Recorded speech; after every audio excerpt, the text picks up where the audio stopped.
Hello, friends. Hey, we're so glad you chose to be with us today. I really hope the air conditioning is working at your house today.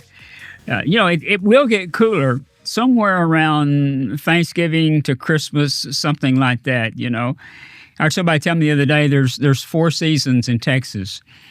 There's almost summer, still summer, Christmas. So we're still in summer, folks, and we're going to be for a while. Hey, in the studio today, I have my brother-in-law, Chris Grimm. Hey, Chris. Hello.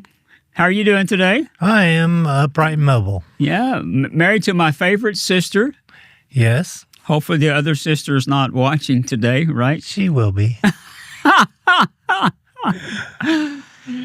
So, how many years have you and Chris, you and Alicia been married? 26. 26 years. Mm-hmm. Wow. And you are from the state of? Pennsylvania. Pennsylvania. Yeah, so that means that you're a Steelers fan. Yes, very much. And could be a long season for Steelers fans, right? Yeah, I like I tell everybody else, you get what you get, win, lose, or draw. I'm still a fan. And if they lose, that's on their behalf, not mine. You have a beautiful daughter, Elizabeth. Yes.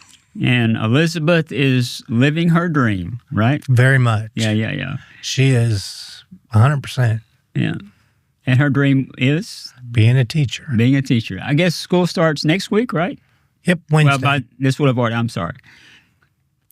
School will have started. Yeah. For her, school started. Yeah. Her children come next Wednesday. Yeah. And now I forgot, what grade is she teaching?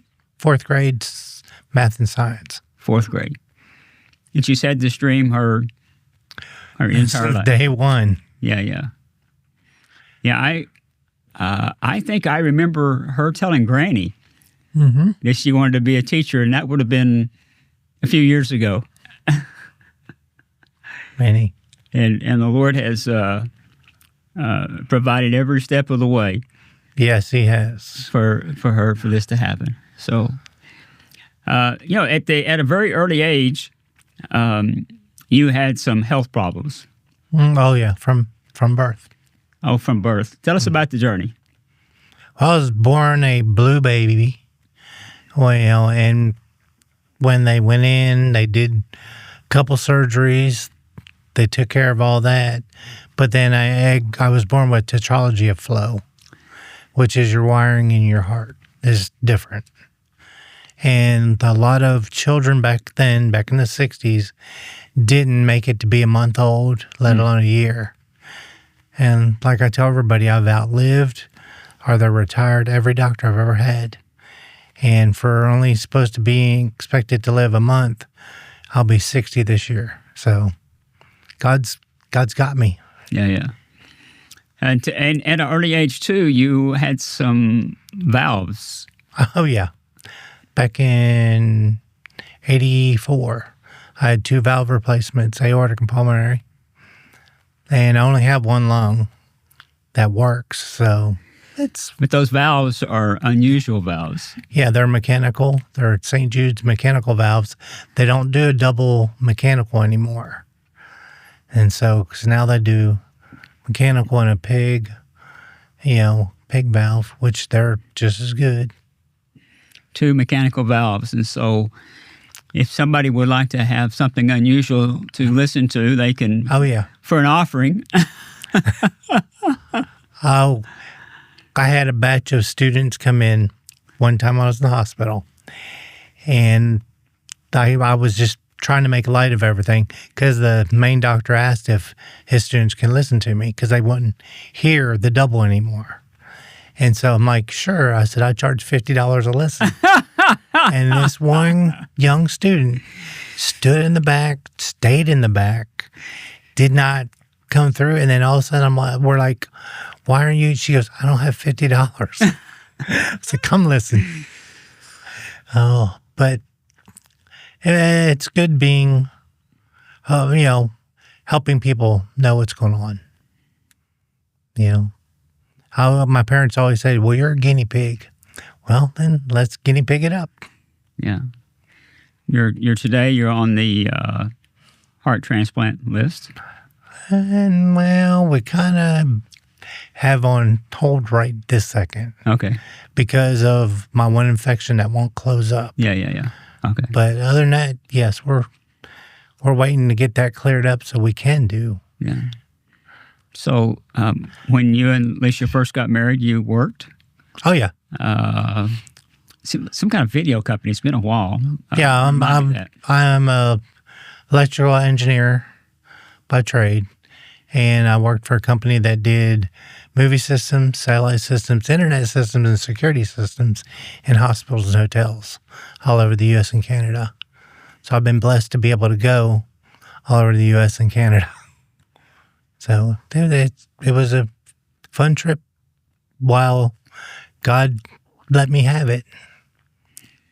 So how many years ago was it when you you got really, really sick? I remember. 08, back in 08. 2008, yeah. Mm-hmm. So since then, life's been a little different than what it was. Oh, yeah. From going 90 to nothing to a straight up stop. Yeah. You know, I'm afraid of heights. And I always say it's not the fall that gets me. It's the stop at the bottom. Well, when you're working and doing what I did, you go 90 to nothing. And all of a sudden this popped up and it's like a just dead stop. Yeah.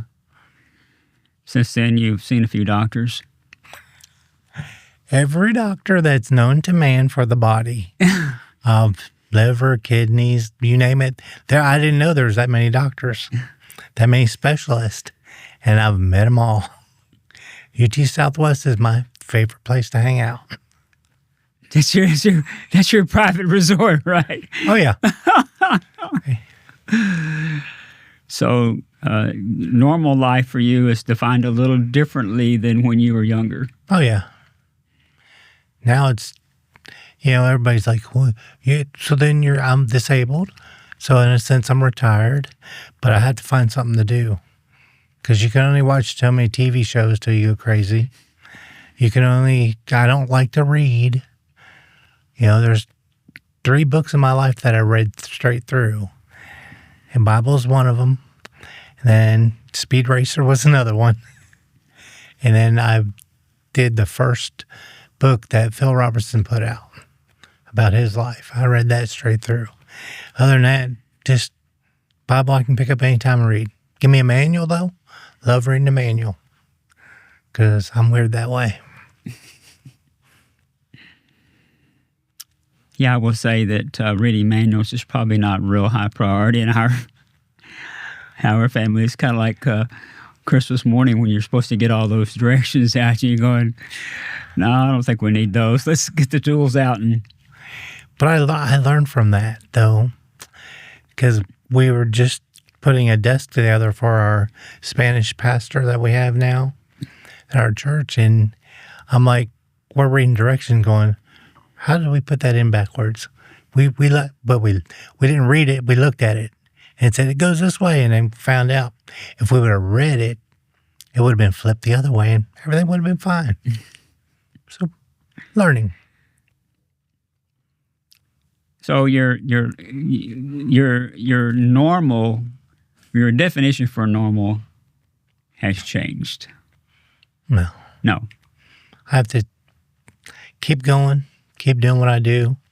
My wife gets upset because she goes, you need to slow down. I'm like, if I slow down, I get sick. If I slow down, bouncing back up, not good. It just doesn't come natural like it used to. So, my normal's a little different than everybody else's. And the one friend I had, Bob, we worked together, and he goes, I know you can only do so much.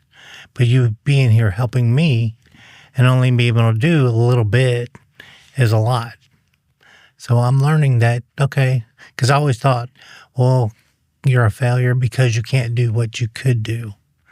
So, and he was like, no, you do what you can do and we'll figure the rest out. So that's what we do. That's good advice.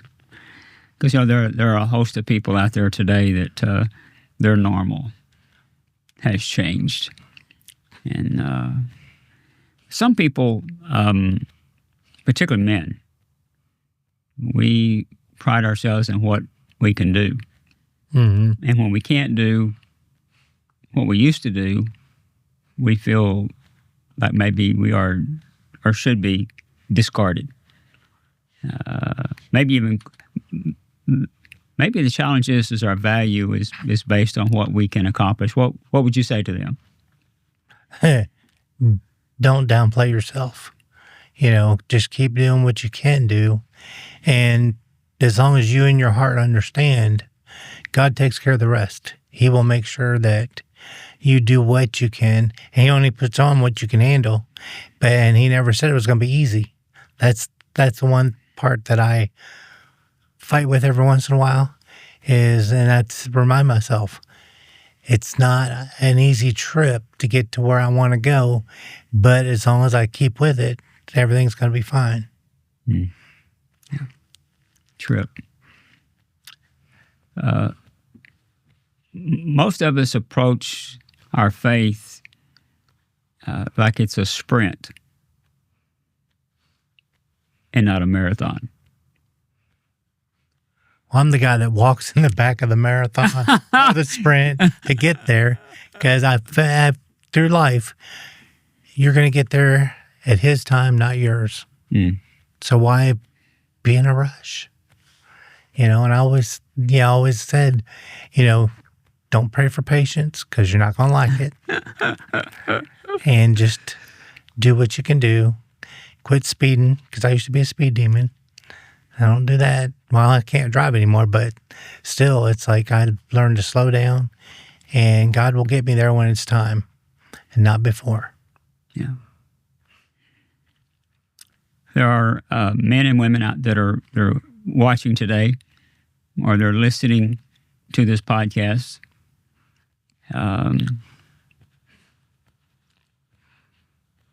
Some limitations are really, really high. What would you say to encourage them today? It's a good one.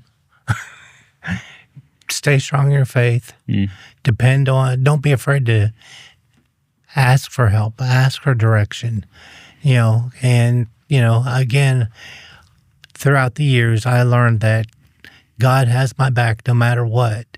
I just got to let him do his thing and not try to force it myself, because it shouldn't depend on myself. I should lean on God, and he's got it, and I'll get it when he says it's time. So just keep going. Do what you can do. Do the best you can, and when you don't think it's good enough, ask God, is it, am I doing what I'm supposed to do? And he'll let you know. He will let you know. So are you saying that sometimes we can get off course because we're doing what we think we need to do? Oh, yeah. I mean, anybody and everybody does.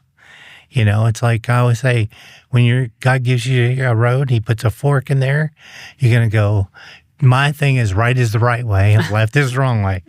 I said, but if you go left, he is forgiving God, so he will be there, and he will throw another right turn somewhere for you, and you got to say, okay, this is not working out, but there's a right turn up here. Let's just take that, see where that lands us, and it gets you back online. That's good. Because a lot of people beat themselves up when, it's like if you have enough faith, yeah, you're going to beat yourself up a little bit, but then you got to understand that you need to take that right turn because you've been walking left for a long time. So let's go to the right and see what happens. Why do you think people beat themselves up? Because they realize they messed up, and now they feel that it's going to be harder to get back in the good graces of God. He's a selfish God. He wants what he wants, but he wants you to want him. So that way he'll be there to take care of you. He will give you what you need in life. So are you saying that if we make a left turn He'll forgive us for making that left turn if we turn to the right. Yes. That's what I think. And I'm hoping that other people think the same, but my thoughts are my thoughts. And that's between me and God. And, if I see somebody going down the wrong path, I'm like, hey, there's a right up there. Why don't we take it and see what happens? And if they take it, they take it. That's, again, free will. God gave us all free will. Yeah. And you have to either say, I'll take that right and see what happens, or no, I'm good where I'm at. Okay. Because all I can do is plant the seed that there's a right turn up there, and it's up to you to take it.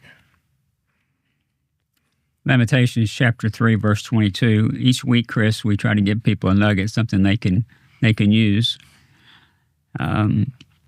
There's people that are watching or listening to the podcast today.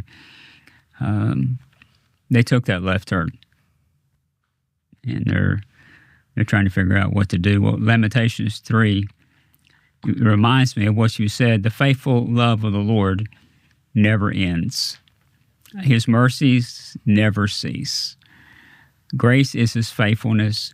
His mercies begin afresh each morning. I heard a friend recently say that he's a morning person. So his idea of a good day is he wants to see the sun come up. And when the sun comes up, he makes a commitment and says, Lord, you've given this day to me today. And if he did something yesterday that wasn't the best, or start anew. You got to start anew. If he didn't respond maybe to someone like he wished he had, or maybe he wished he hadn't honked that horn quite so quick on that person that cut him off. Today's a new day. If somebody cuts you off, you just tell them Jesus loves you. I hear a lot of that.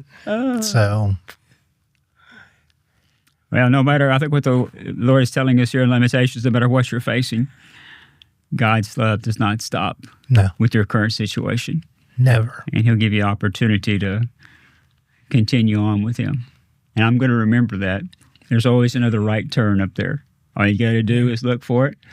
Yep. It'll get you back on the right path that God's got for you. Got you going the direction that he wants you to go. Amen to that.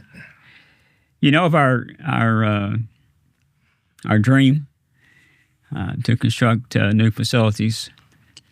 I've been sharing this for the last few weeks. Originally, when I first started talking about this, I was talking about Dallas Metro's new ministry center. And it will be called Dallas Metro Ministry Center. That's the title for it. But this isn't about Dallas Metro. It's no different than people think that Dallas Metro was Barbara and I's dream. And I have to quickly share with them, this was never our dream. This is what the Lord was doing, and it's continuing to do in our city. That's why some people thought, well, this would only last while Barbara and I were here. No. This is the Lord was wanting to meet the needs, minister to children who live in the inner city of Dallas, and the vehicle that he chose was Dallas Metro. And the people he asked to be involved initially to lead this was Barbara and I. So all we did, and I'm continuing to do today, is we're just trying to be faithful with what he has entrusted into our hands. Now he's raised up a new generation of leaders, and the Lord's asking them to continue on with what he asked us to begin. So to do that, we need to build new facilities, not only that will meet the needs of today, but it's going to allow this next generation to take Dallas Metro to the next level. Now, and the big part of the dream is to do it absolutely debt-free. Be very, very easy to go to the bank and, maybe not very easy, but easier to go to the bank get a note, get a 30-year note, and get those easy monthly payments for this next generation. You can kind of do the math. It's 30,000 square feet. Cost about $200 a square foot, maybe $200 to $230. So figure it out. I mean, so there are guys right now, they're paying $300 to $400 a square foot to build a church, and kind of going, not sure that's quite in the budget, but it's very, very expensive to build. That's the bottom line. So if you borrow money for that, you're talking about a debt that's in the natural, that's insurmountable. And all of a sudden, the focus of this next generation, it's not going to be ministering to the kids and their families. Their focus every month is going to be how we're going to pay this monthly payment. Correct. So what the Lord has laid on our heart is we need to do this absolutely debt-free. So for those who are watching today, what would be your encouragement to them about partnering with us and helping us today? Number one, like you said, it is a God thing. It's God-driven. And, if you're that type of person that understands God, and if you're not, and you still want to be able to look into what does God have for me, you need a place to go. I understand the church is your heart. That is where it is, but you need fellowship. And that is everybody out there, build that building. Put it whatever it takes to help build that building, so that way the kids that need it, the adults that need it, because adults need it just as well as the kids, and and the older generation on top of that, and that way God says, "Hey, we're good to go." Then it will be built. Like I said, build it and they'll come. Well, you got to get them to come around a little bit, and then finish the building. Yeah, Chris, it's been great to have you here today. It's been awesome. I'm grateful that the Lord brought you into my sister's life. You have, other than the ties to Cedar Nation, you have been you've been a blessing to our family, and you've been good to my sister. Therefore, you've been good to me. So, contrary to what the other sister says, that's really, really important to me. Well, with the one I'm married to, I don't have a choice. She's my rock. Yeah. I depend on her more than I ever thought I would. Yeah. So, I thank you because at least your first words weren't, "Do you have a job?" That was Unc. I can see that. I can see him saying that, Same thing. He just want to make sure she was provided for, So, hey, folks, we're so glad that you chose to be with us today. If you're like Chris and life's he didn't take the left turn, folks. Let's just kind of make that clear, all right? And for some of you out there, that's what you're feeling like. You feel like you've made a wrong turn. Sometimes life is life, friends. Things happen that are totally out of our control. Two of my favorite words in the Bible are "but God." So whatever your circumstance is today, God is the author and the finisher of our faith. Keep trusting in Him, and He'll provide you. So we read the scriptures today. Every day is a new day. Get up in the morning and say, "Lord, this is where I'm at." Not like He doesn't know, right? This is where I'm at today. Today I'm going to do the very best I can. That's all He asks of any of us. Today I'm going to do the very best I can. And that's what I'm going to ask you to do for us. Would you go to our webpage, dallasmetro.org, then click on All In. And when you get to All In, you're going to see the pictures of the facilities. We have turned the plans over to the city. We're working through the building permit process right now. As soon as that's done, then as the money comes in, we're going to build this a phase at a time. We're going to pay cash as we go. And the only way that happens is people like you partnering with us today. So I'm asking you today, would you click on that next button, which is Donate? And would you consider making either a one-time donation or what would really help us if you would take and commit for the next 12 months, that you would stand with us and believe with us for a miracle.